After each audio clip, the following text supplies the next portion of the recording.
పేద మధ్యతరగతి వారి కళ సొంతిల్లు. ఈ సొంతిల్లు నెరవేర్చే ఉద్దేశంతో గత ప్రభుత్వాలు సొంతిల్లు ప్రతి ఒక్కరికి అందజేయాలనే ఉద్దేశంతో టిట్కో గృహాలు అదేవిధంగా ఖాళీ స్థలాలు ఇవ్వడం కూడా జరిగింది. కానీ కొన్ని అనివార్య కారణాల వల్ల అవి మధ్యలోనే ఆగిపోవడం జరిగింది. ఇప్పుడు వైసీపీ ప్రభుత్వంలో ప్రతి పేదవాడికి తన సొంతిల్లు నెరవేరుస్తామని చెప్పేసి కూడా చెప్పడం జరిగింది. కానీ ఎన్నికలు సమీపిస్తున్న ఈ సమయంలో టిట్కో గృహాలు పునర్పరిశీలించి వాటిని అయితే ఓపెన్ చేసేదానికోసం కూడా చూస్తున్నారు. మనతో పాటు మాట్లాడడానికి ఒంగోలు నగర మేయర్ గంగాల శ్రీజ గారు మాట్లాడినట్టు తెలుసుకుందాం.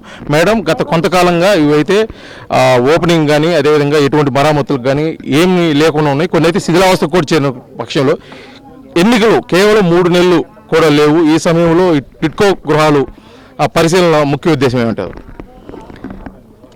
మొదటగా మీ మాట మేము ఖండిస్తున్నామండి. ఎందుకంటే ఇది ఎలక్షన్ స్టంట్ అయితే కనుక 1556 ఇళ్ళు ఒక 3 నెలలు పూర్తవుతుందా? అది కూడా గ్రౌండ్ లెవెల్లో ఫౌండేషన్ వేసి వదిలేసినటువంటి గత గవర్నమెంట్ మరి ఈ రోజున మరి 5 ఫ్లోర్లు వేసి లోపలంతా ఇంటీరియర్ డెకరేషన్ మొత్తం అంతా అయిపోయింది. ఓన్లీ మనము ఇక్కడ పెయింటింగ్ అంతా వేసి రోడ్లు ఫార్మేషన్ చేసి ఇవ్వడం వరకే ఉంది. మరి ఇది 3 నెలలు పూర్తవుతుందా అనడానికి ఎలాంటి మరి ఆశాస్పదంగా ఉంది. ఎందుకంటే మా గవర్నమెంట్ చాలా చిత్తశుద్ధితో మరి గత గవర్నమెంట్ ఏదైతే వీళ్ళు 500కి 300 ఎసెప్ట్ ఇల్లుని 500 రూపాయలకి ముందు కట్టించుకొని తర్వాత నెలకి 2000 రూపాయలు చెప్పిన బ్యాంకు లోన్ తీసుకొని 20 సంవత్సరాలు కనుక కడితేనే వాళ్ళకి ఇల్లు సొంతం అవుతుంది. కానీ మా గవర్నమెంట్ అలాగదు, ₹1 రిజిస్ట్రేషన్ కూడా అయిపోయినాయి ఈ ఇళ్ళన్నీ కూడా. మరి ఆ విషయాన్ని మీడియా కూడా మరి తెలియజేయకపోవడం మాకు చాలా బాధాకరం. మరి 20 సంవత్సరాలు కడితే తప్ప మనం రెంట్ కట్టినట్టుగా కడితే తప్ప 20 ఏళ్ళ తర్వాత ఎలా ఉంటుంది పరిస్థితి? కానీ అలా కాకుండా ఈరోజు ₹1 ఇల్లుని సొంత ఇంటి కళ నెరవేర్చడానికి మా ప్రభుత్వం చిత్తశుద్ధితో ఉంది. అలాగే మరి ఐజీఎం కంపెనీ వాళ్ళు కూడా ఈ రోజున మరి పూర్తి చేసి మాకు ఫిబ్రవరికి అంతా ఇచ్చి మరి ప్రజలకు అందరికీ ఇవ్వడానికి మరి మా గవర్నమెంట్ ఏదో చిత్తశుద్ధితో ఉందో దానికి వాళ్ళు మాకు అనుకూలంగా కూడా పనిచేయడం జరుగుతుంది.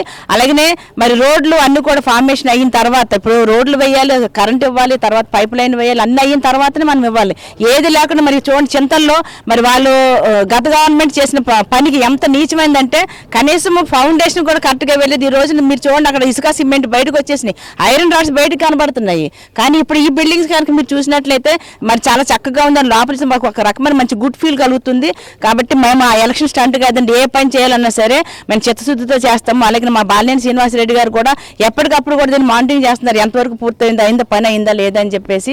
జగన్ గారు ఎప్పుడు కూడా పేదవాళ్ళ యొక్క కళలు నెరవేర్చడం కోసం, వాళ్ళ కళను సాకారం చేయడం కోసం పనిచేస్తారు తప్ప ఇదైతే ఎలక్షన్ స్టంట్ కాదు. మీరు ఏదైతే కాదు మేడం, మొత్తానికి అయితే టిట్కో గృహాలు కొప్పోల్లోనే అదేవిధంగా ఒంగోలు చింతల దగ్గర ఉన్నటివి మొత్తం ప్రభుత్వ ఆస్తులు అదేవిధంగా పేదవాళ్ళకి ఇచ్చాయి. కానీ కేవలం ఇక్కడ అభివృద్ధి చేసి అక్కడ పూర్తిగా శిథిలావస్థకున్నాయి. పైపెచ్చు ఇటీవల కాలంలో బాలినేని శ్రీనివాసరెడ్డి ఒంగోలు ఎమ్మెల్యే గారు ప్రకటించారు, పేదలకు నివేశ స్థలాలు ఇస్తాము, దాని మీద ముఖ్యమంత్రి గారితో కూడా మాట్లాడడం జరుగుతుందని చెప్పేసి అన్నారు. ఇది మొత్తానికి ఒక పక్క జరుగుతుంది, రెండో పక్క అయితే అభివృద్ధి లేదు. గత కొంతకాలంగా జరుగుతుంది ఈ ప్రక్రియ, అయితే ఇప్పటికి పూర్తుంది అంటారు? అదేమీ లేదండి.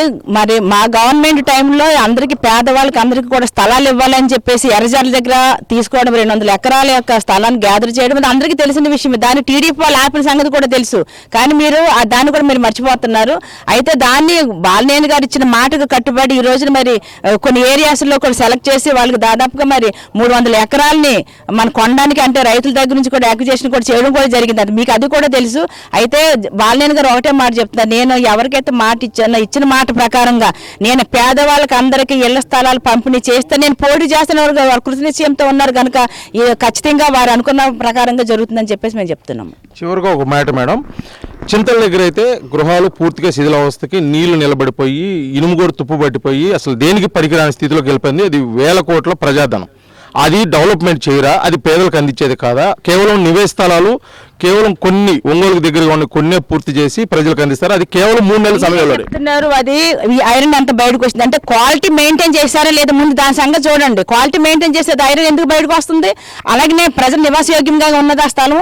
అడుగునంతా కూడా చిన్నపాటి వర్షం వచ్చింది సరే మరి వాటర్ కూడా నిలబడిపోయే పరిస్థితి ఉందంటే క్వాలిటీ ఒక్క నిమిషం మేడం, క్వాలిటీ విషయం కాదు, అది అసంపూర్తి నిర్మాణాలు మాత్రమే. అది పూర్తిగా నిర్మించకపోవడం వల్లే ఇనుము బయటకు వస్తుంది. అది గత 4.5 సంవత్సరం పరిపాలన ఉన్న వైసీపీ ప్రభుత్వమే సమాధానం చెప్పాలని చెప్పి ప్రజలు కోరుకుంటున్నారు. వాళ్ళ టైంలోనే దాదాపుగా 20 కోట్ల రూపాయలు ప్రజాధనాన్ని వాళ్ళు తీసుకున్నారా లేదా? ఆ డబ్బులను ఏం చేశారు? ప్రజల దగ్గర నుంచి కలెక్ట్ చేసిన డబ్బులు ఏం చేశారు?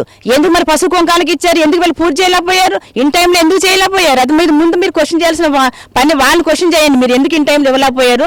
డబ్బులన్నీ మీరు ఏం చేశారు? చివరికి మేము ఈ రీసెంట్ గా మరి ఎవరి దగ్గర అయితే డబ్బులు తీసుకున్నారో ఆ డబ్బులన్నీ కూడా వాపస్ చేసి అందరికీ కూడా 20 కోట్ల రూపాయలు వెనక్కి ఇచ్చామని ప్రజలందరికీ వాళ్ళు కలెక్ట్ చేశారు, మేము తిరిగి వాళ్ళకి ఇచ్చాము. అలాగే వాళ్ళు సగం చేసి పనులు ఆపేసారు, మేము పూర్తి చేస్తున్నాము. ఇది మీరు మీడియా ముఖంగా మేము ఒకటే నేను చెప్పేది ఏంటంటే ఉన్న విషయాన్ని ఉన్నట్లుగా ప్రజలకు తెలియజేస్తే బాగుంటుంది. మభ్యపెట్టే కార్యక్రమాలు కనుక చేసినట్లయితే మరి ప్రజలందరూ కూడా గమనిస్తున్నారని చెప్పేసి మీ మీడియా ముఖంగా తెలియజేస్తున్నాం. మొత్తానికైతే ప్రభుత్వ పేదలకు మధ్యతరగతి వాళ్ళకి ఇచ్చే నివేశ స్థలాల విషయంలో అయితే మటుకి వైసీపీ ప్రభుత్వం పూర్తి చిత్తశుద్ధితో ఉంది. త్వరలోనే ఎన్నికల నోటిఫికేషన్ ముందే ప్రతి ఒక్కరికి అర్హులైన వారికి కూడా ఇళ్ల స్థలాలు ఇచ్చి అదేవిధంగా నిర్మించిన పూర్తి ఇల్లు అయితే వారికి హ్యాండ్ ఓవర్ చేయడం జరుగుతుందని చెప్పేసి కూడా ఒంగోలు మేయర్ గంగారు సుజాత గారు తెలియజేస్తున్నారు. జర్నలిస్ట్ లక్ష్మితో శ్రీనివాస్, RTV ఒంగోలు, ప్రకాశం జిల్లా.